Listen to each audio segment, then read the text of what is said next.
President Muhammadu Buhari has approved the implementation of a report submitted by the Presidential Committee on Restructuring and Rationalization of Federal Government Parastatals, Commissions, and Agencies, which was one of the reports during the Goodluck Jonathan administration, the commonly called the Oronsaye report. The Minister of Finance, Mrs. Zainab Ahmed, told Channels Television on Wednesday that the President's approval has been forwarded to the head of civil service and secretary to the government of the Federation. This is part of the efforts in cutting costs of governance.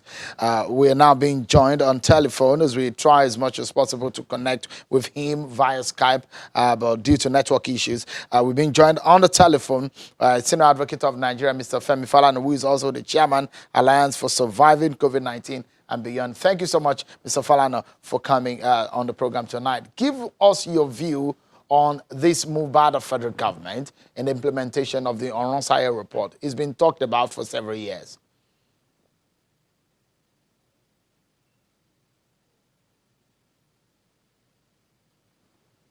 Mr. Falana. Well, contrary to media reports, the report is not new. Yes? Can you hear me? Go ahead, please. I can hear you, Seun. Can you hear me? Yeah, absolutely. Please go ahead. Hello? Mr. Falana, we can hear you loud and clear. Please go ahead. Contrary to media reports, yeah, the report is not new. The report was actually published in March 2014 by the Jonathan administration. And if you also look at the first page of the report that is circulating or that has been released by the government, it's dated March 2014. The report is old, it's not current, and it's not in tune with reality. As a matter of fact, the previous regime, the Jonathan administration, had largely defined the recommendations made by the Oronsaye committee. Therefore, do not fear injustice or following up the report that has been rejected by the government for implementation of the does not look at the report, does not exclude the report. This is all.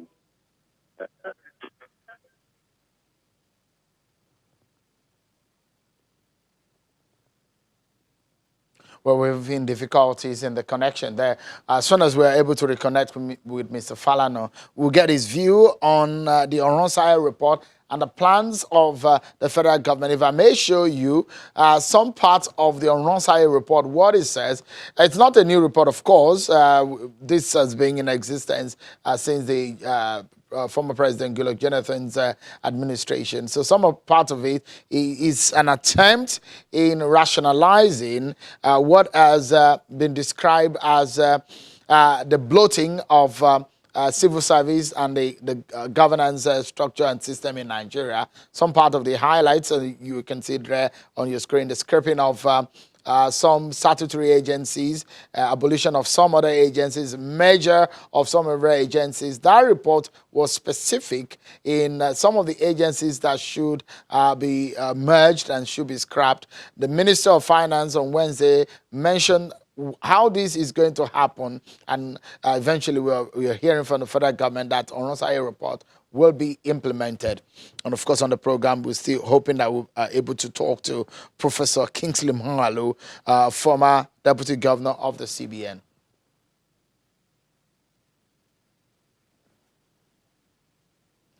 Now, I understand now we have Professor Kingsley Moghalu, a former Deputy Governor of the CBN, a lawyer, and a former presidential candidate in the 2019 election. Thank you so much, Professor. It's been a tough time trying to get through because of network issues. But give us your view on the IMF intervention and, of course, the 850 million naira loan, which, of course, the National Assembly said is not a new one. It's been captured already in the 2020 budget.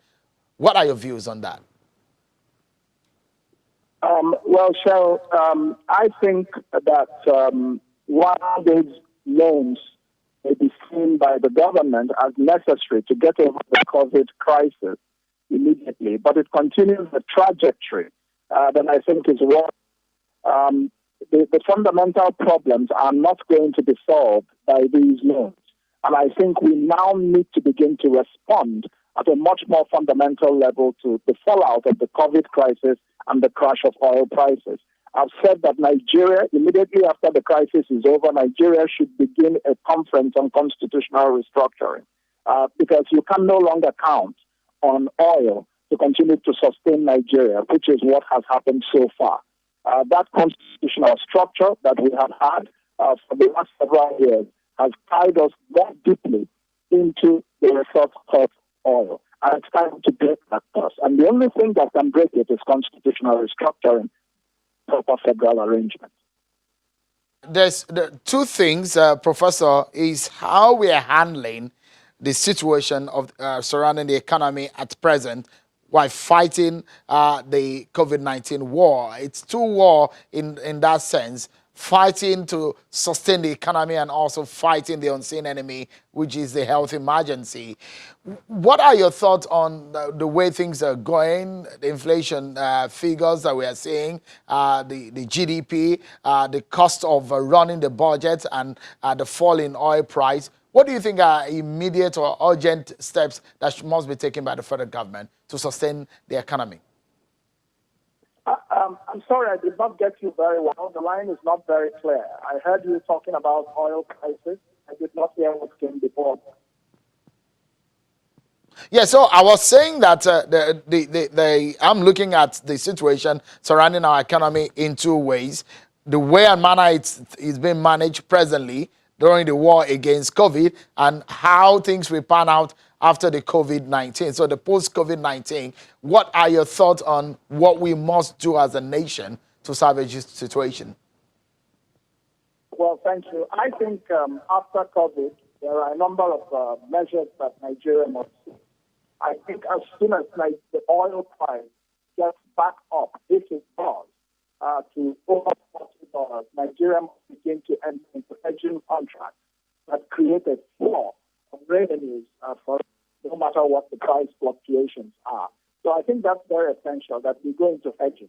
Mexico saved about $6 billion from its hedging conflict in this oil price crash. And that's just about what Nigeria must borrow from the IMF and the World Bank, $3.4 billion from the IMF, and they're looking for another $3.5 billion from the World Bank and the African Development Bank. Now, I believe it's also important that the $3.4 billion that the government is borrowing from the IMF under the rapid financing instrument, I think at least $500 million of it must be used to create a public-private venture capital fund that would give equity capital to unemployed young people, people in urban slums and in the rural areas in Nigeria to set up businesses. But that fund has to be run by the private sector in an arrangement with the government, because we've seen very clearly that the government does not have the capacity to execute these kinds of programs. I also think that we have to get into a very serious habit of fiscal savings for the rainy day. And so we must enforce an oil price rule in which a percentage of oil revenues must go into a savings fund for the rainy day. Of course, we have to invest far more in our health services, as we have seen. I don't think we need anybody to tell us that at this point. I think that's very clear. And we have to cut the cost of governance much more seriously, not just paying lip service to it. Professor Kingsley Moghalu, it's unfortunate. I wish that we were able to see you and speak to us. Unfortunately, the network is better than us and messed up tonight. Thank you indeed, Professor Kingsley Moghalu, for your thoughts tonight. Former Deputy Governor of the CBN, a former presidential candidate in the 2019 election. Thank you indeed for talking to us. Well, and that's our show tonight, everyone. Many thanks for watching. I'm Sean Kimberley. Enjoy the rest of your evening.